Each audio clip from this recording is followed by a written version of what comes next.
Okay, we're going to wrap up the section with conics. This will be our last one, and then from here we'll go onward and upward and do some other crazy things.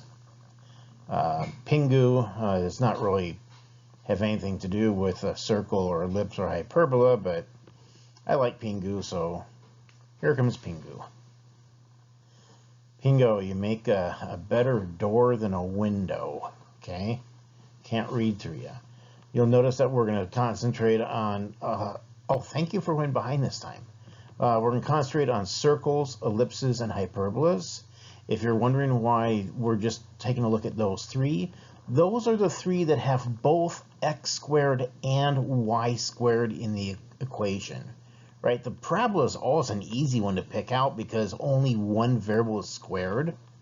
And so when you do all this mix-up stuff, these are the three that are a little more tricky to get straightened out. And so we're going to try to rewrite things in standard form, identify characteristics of each one that we need to, and then we'll try graph. Okay, so we'll identify the conic. We'll rewrite it in standard form, and then we'll graph it. Now, of course, standard form, right? When we identify the conic, it could be a circle or an ellipse or hyperbola. Right, those are going to be the three choices here because I'm not going to give you a parabola. And for standard form, remember for a circle, the basic equation is x squared plus y squared equals radius squared. But of course, if it's not centered at the origin, we have the x minus h, quantity squared, plus y minus k, quantity squared, equals radius squared. For the ellipse, this is where the coefficients of x squared and y squared are not the same. And so instead of trying to get it to equal to something like the radius squared like we did in a circle, instead with the ellipse and the hyperbola, we're like, no, let's try to get them equal to 1. And so with both the ellipse and the hyperbola, we're going to see some fractions involved. That's the big change from being a circle. And the variety between the ellipse and the hyperbola, of course, when we get to the graphs are very different. But the equation is almost the same. Gigantic difference, of course, if the x squared is positive, the y squared would have to be negative.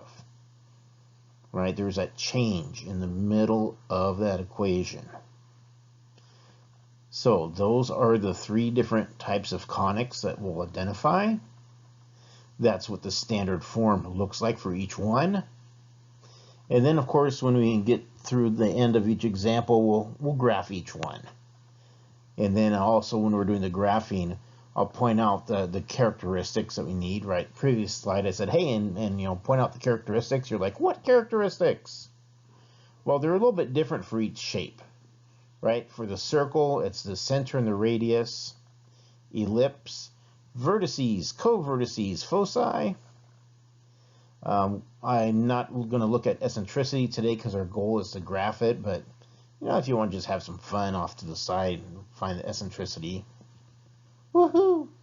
And then, of course, for the hyperbola, it's actually the vertices, foci, and asymptotes that we need to take a look at. Okay, so I'm going to give you a worksheet with 3 questions. I'm not going to tell you which is which. So you're going to have to take a look and say, oh my goodness, what is this crazy thing? Well, this looks like it's going to be a circle. How do I know it's a circle? Well, there is a positive x squared, there is a positive y squared. They're both squared, they're both positive, they both have a coefficient of 1. It's got to be a circle.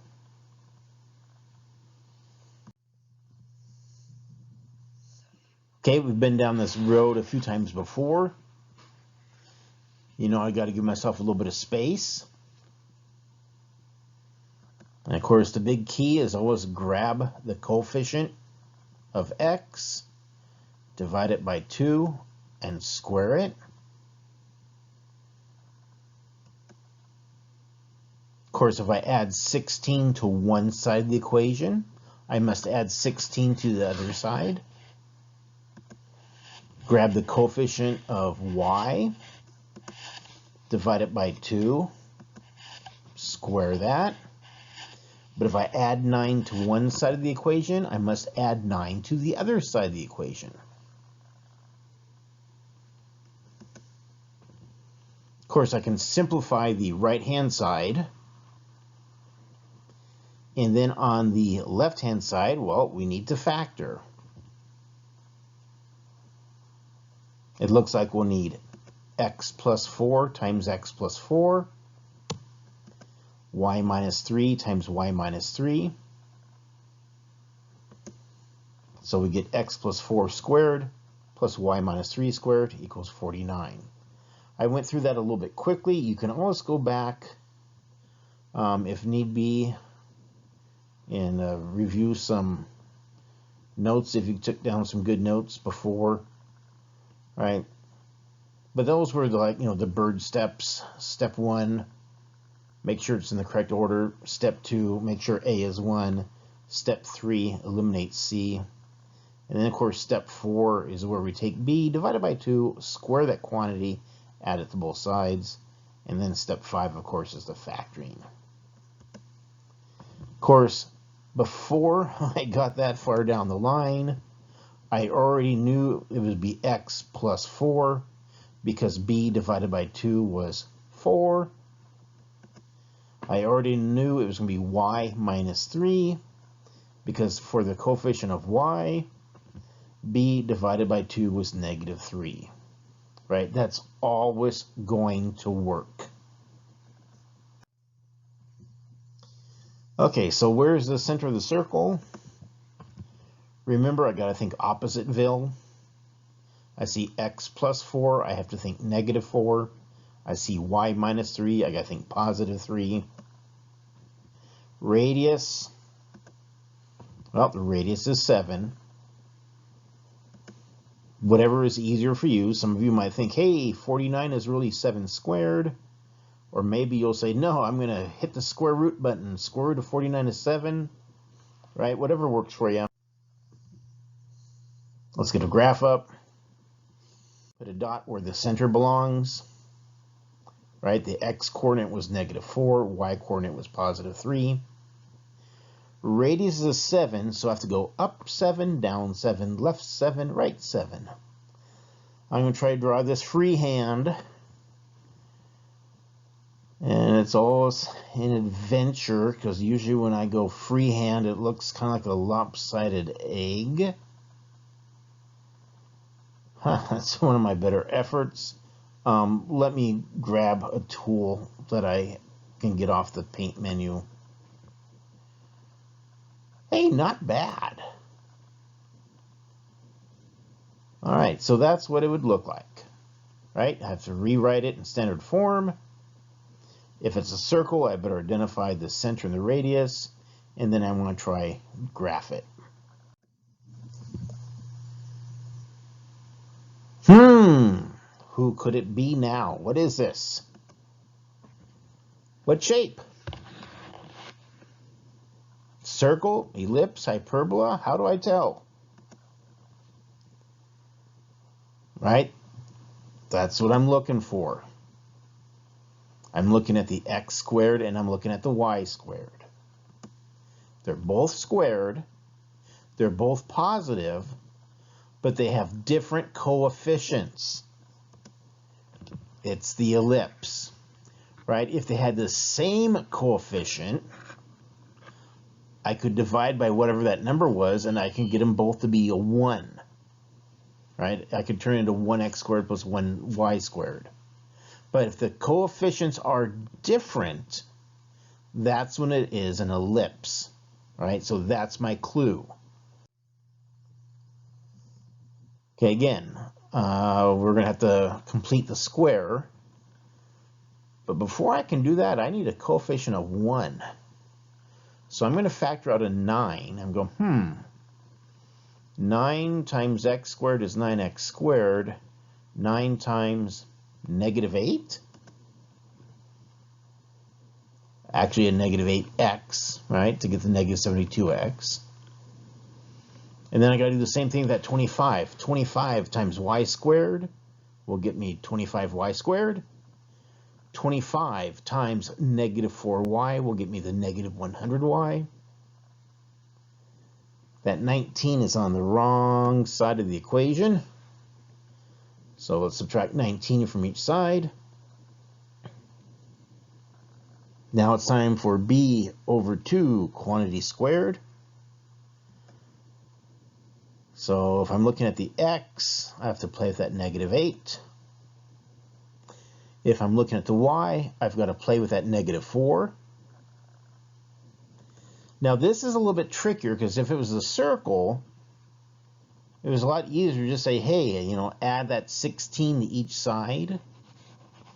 But when I put the positive 16 in with those x's, I'm really adding 9 times 16 for a total value to that side.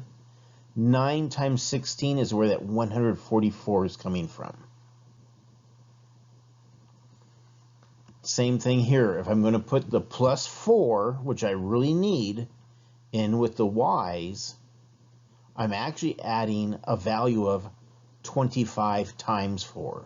That's why I have to add the 100. Tidy up the right-hand side. I quickly factored that. I'm figuring that at this point, I'm kind of hoping that you're used to factoring and we're becoming factoring all-stars. Oops, it has to be equal to 1. Better divide by 225. So I've got some fractions to reduce. And of course, amazingly, 9 over 225 is just 1 over 25. 25 over 225 is just 1 over 9. Amazing how that works out, doesn't it? And then, as a very final step, I need to recognize that 25 is really 5 squared, and that 9 is really 3 squared.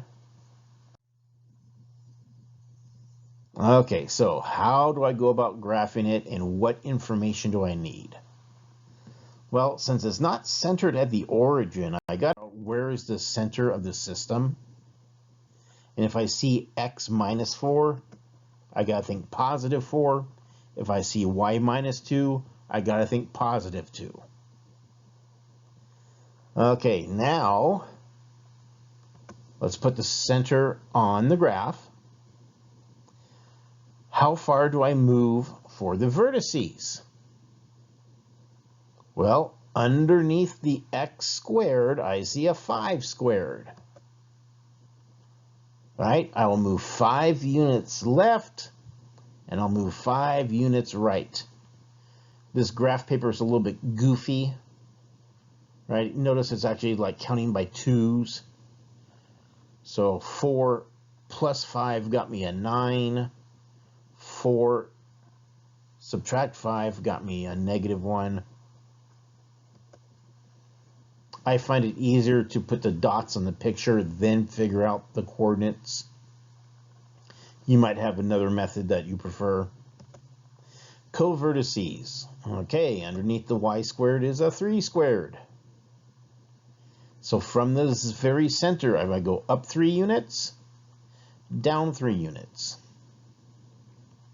After I put the dots on my picture, pretty easy to figure out the coordinates. And although I probably could just try to draw the ellipse right now, we should really add the foci to the picture. And of course, for the foci, I actually have to look back one step at the 25 and the 9. And I do the opposite of what's in the middle. So if there's that plus sign in the middle, I got to remember that I'm actually going to subtract. 25 subtract 9, which is 16. And of course, I need to take the square root of that, and I get 4. Remember, the foci have to agree with the vertices. So if the vertices go left and right, the foci have to go left and right. All right, that's a crazy plural, right? There's one focus, but there are 2 foci. How about that? You get an English lesson along with math. And now, I'm not even going to pretend to try to draw this by hand. I'll just grab a tool from the toolbar and select an oval, and then I can adjust it and get it to fit. So it goes through the vertices and goes through the co-vertices. And there we have the ellipse. Well, there's only one more example to do. Obviously, it's going to be the hyperbola. But let's pretend for a moment that I don't know it's a hyperbola. And so I look at the question and I say, oh my goodness, what shape is this? Of all the conic sections, which one could this be? Again, I look to see if there's both an x squared and a y squared. Right? If I can only find one of them, then it's a parabola. But if I find both x squared and y squared, then I gotta say, oh my goodness, which one is it? Well, they're both squared, but the coefficients are different, and not only are they different, one of them is positive and one of them is negative. That's the big clue. If one of them is a positive and one of them is a negative, instead of being the circle or the ellipse, it has to be the hyperbola. So we've been down this path a few times. Factor out the coefficients. So you have just one x squared and just one y squared. Of course, 9 times negative 10 is where that negative 90 is coming from. Negative 16 times negative 2 makes that positive 32. My favorite step, of course, is, oh, we're not there yet. I moved that 65. I got too excited. Here comes my favorite step, right? Grab b, divide it by 2, square it. Grab b, and divide it by 2, square it. But of course, if I add 25 behind that negative 10x, I'm really adding a value of 9 times 25, which is 225. Same situation, if I put the 1 behind the negative 2y, I'm actually adding a value of negative 16 times 1, which is negative 16. So you can tidy that up, right-hand side. Probably want to grab a calculator because that's kind of goofy. Negative 65 plus 225 minus 16. And then, of course, on the left-hand side, I can factor. But again, when I get to that x minus 5 quantity squared, I should have known it's negative 5. If I look at b over 2, I go, hey, b over 2 is negative 5. Same thing with the y minus 1 quantity squared. B over 2 kind of alerted me on what the answer is going to be when I get there.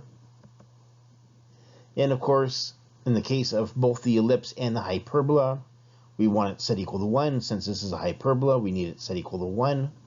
Divide everything by 144. Of course, 9 times 16 makes 144, so those fractions reduce nicely. And as a very last step, I got to make sure I recognize that 16 is 4 squared. I have to recognize 9 is 3 squared. Give myself a lot of room this time. I only kept those last 2 steps. So where is the center of the system? 5, 1. How far do I move for the vertices? Well, underneath that x squared, I see a 4 squared. So I move 4 units each direction. That will give me my vertices. Now for the foci, again, I've got to play with the 16 and the 9, but notice there is a subtraction symbol in between them. So I do the opposite, and I actually end up adding. Right? I'll do 16 plus 9, and then I'll take the square root, and I end up with 5. Right? With the ellipse, the foci are on the inside, so they're between the vertices, but on the hyperbola, the foci are on the outside. Now, instead of the co-vertices, which really aren't too useful, I have to do something a little bit different. I got to figure out where those asymptotes are. And so to help me find those asymptotes, I draw the rectangle. And this is when we use that 3. Right? That 3 squared that is underneath the y squared tells me, hey, for the rectangle, from the very center of the system, move 3 units up and 3 units down. Right? So from the center, if I go 4 units each way, I get to the vertices, and I get to those sides of that rectangle. And then if I look underneath the y squared and I see the 3 squared, I go up and down 3 units. And the whole purpose of that rectangle is that the diagonals are my asymptotes. Now, neither the rectangle nor the asymptotes are actually part of the final picture we need, but they will help me draw it. And last time I did a PowerPoint with the hyperbola, I noted that I probably was like just too tight on the asymptotes until the very last second. So I tried to curve it a little bit better this time. And I'm actually pretty happy with how it looks on the right-hand side, because there's nothing on the menu bar that I can really use well for the hyperbola. And so then I thought, well, let's see how well I did. And I went online and went to Desmos, and I was shocked at how it turned out. Right? That's what it looks like on Desmos. And I'm like, no way. Now, I'm going to share this website. I'll put the link on Quick Schools. Might even include the link in an email to you if I think about it. But if you want to go on to Desmos, right, it's a very, very easy to learn graphing calculator. If you got a TI-83 or a TI-84 at home, those are wonderful also. But if you actually want to see the graph, I think Desmos is a fantastic website. It's pretty easy to use. And again, I have that link available to you. And then if you want to kind of see a composition here, there's Desmos with my curves on top of them.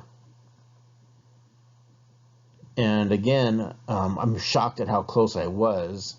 The funny thing is that my messier curve on the left actually fits a little bit better, where if you look at my curve on the right, which I was more proud of, I thought, hey, I did some pretty steady penmanship here.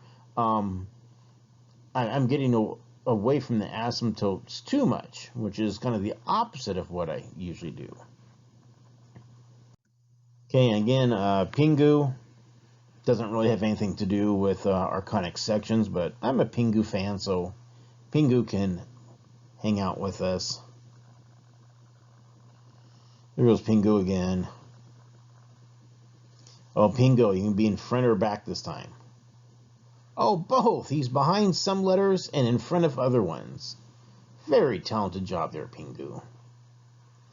And this is just a scenic shot I found bumbling around on the internet. I believe it is somewhere in Europe, but I'm not that knowledgeable of foreign countries, but Perhaps you might recognize the architecture and have a clue on where this is. I honestly don't have a clue.